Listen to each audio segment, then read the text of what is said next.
अस्सलाम वालेकुम नाज़रीन, मैं हूं मारूफ मलिक और आप देख रहे हैं सियासतनामा। दोस्तों, मरियम नवाज कहती है, मुझे कहा जाता है 9 मई में मुलव्वस खवातीन को क्यों नहीं छोड़ती। मुल्क से ऐसी घिनौनी हरकत करने वालों को मैं छोड़ने वाली कौन होती हूँ। उनको जवाब देते हुए इमरान रियाज खान कहते हैं, एक खातून को कई शहरों में बैक वक्त झूठे मुकदमों में मुलव्वस करके पकड़ना ही घिनौनी हरकत है। वैसे ये वाली खातून भी बिल्कुल अपने बड़ों पर ही गई है। दोस्तों, बेनज़ीर शाह कहती हैं, शहरियार अफरीदी पर इल्जाम था कि उन्होंने JHQ के गेट नंबर 1 पर लोगों को हमले के लिए उकसाया। अदालत ने पूछा, आपने CCTV फुटेज देखी है? जवाब आया नहीं। अदालत ने पूछा, JHQ के गेट पर हमला हुआ, फौज को शामिल तफ्तीश किया? जवाब आया नहीं। शेर अफजल मरवत कहते हैं, कारकुनों के जज्बात के एहतराम और खान साहब के फैसले के एहतराम के तौर पर मैं मिस्टर उमर अयूब खान के हालिया बयानात पर कोई प्रेस कॉन्फ्रेंस नहीं करूंगा। मैं इन इश्यूज या किसी पार्टी इश्यूज पर भी किसी मीडिया टॉक में बात नहीं करूंगा। मैं मीडिया से हत्ताउल इम्कान बचने का इरादा रखता हूं। मैं पार्टी कारकुनों को यकीन दिलाना चाहता हूं कि मैं उन्हें कभी मायूस नहीं करूंगा और खान साहब के किसी भी फैसले का एहतराम करूंगा। वैसे दानियाल अजीज कहते हैं, नून लीग वाले सबको एक हेलीकॉप्टर दे दें, सब में मोटरसाइकिल बांट दें, आटे के थैले बांट दें, जो बांट सकते हैं वो बांट दें, लेकिन वोटर ग्रेजुएट हो चुका है। नून लीग को समझ आ चुकी है कि उनके पास वोटर का फुकदान है और जमात के मामलात गंभीर हैं।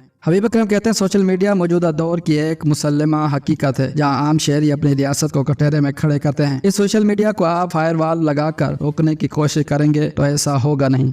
अली अमीन गंडापुर कहते हैं, सियासी बयान दो और ना सूबे के चीफ एग्जीक्यूटिव के खिलाफ बोलो, वो मुंतखब है, तुम्हारी तरह गैर मुंतखब नहीं। दोबारा बयान दिया तो फिर मैं कहूंगा कि इसको हटाओ यहाँ से। अगर मैं खड़ा हो गया तो जिस एक लेटर पर तुम नोटिफाई हुए हो, इस पर डी नोटिफाई हो जाओगे। तुम्हारी हैसियत एक लेटर की है, मैंडेट की नहीं। तमीज के दायरे में रहो और अपनी औकात से बाहर मत जाओ। सलमान अकरम राजा कहते हैं, माफी वो मांगे जिन्होंने इलेक्शन न करवा कर आयन तोड़ा। माफी वो मांगे जिन्होंने लोगों के घरों में छापे मारे, बच्चियों के जहेज उठा कर ले गए। माफी वो मांगे जिन्होंने लोगों के कारोबार तबाह किए। रऊफ हसन कहते हैं, इस वक्त मुल्क बहुत कमजोर हो चुका है, ये कशकोल लेकर भीख मांग रहे हैं, कोई भीख देने को तैयार नहीं। लेफ्टिनेंट जनरल तारिक ने एक आर्टिकल में लिखा है, पाकिस्तान को न्यूक्लियर प्रोग्राम खत्म करने की तरफ धकेला जा रहा है। इस वक्त मुल्क के तमाम असासे बराए फरोख्त हैं कि मजीद 6 महीने मुल्क चल जाए। मुल्क ऐसे नहीं चलेगा।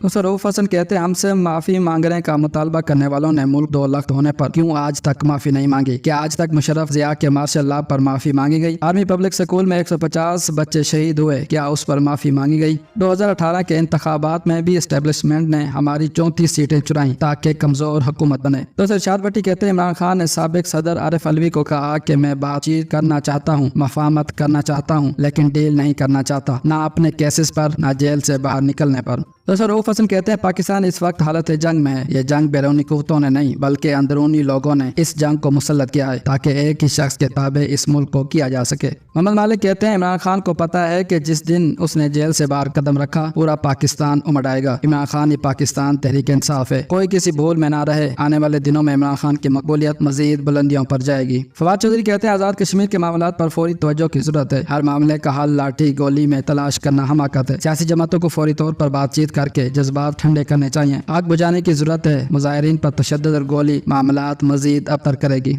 शोएब शाहीन कहते हैं, आर्मी चीफ जस्टिस कब से बन गए? क्या वो जज हैं? मुद्दई भी खुद हैं, गवाह भी खुद हैं और मिलिट्री कोर्ट बनाकर सजा भी खुद देना चाहते हैं।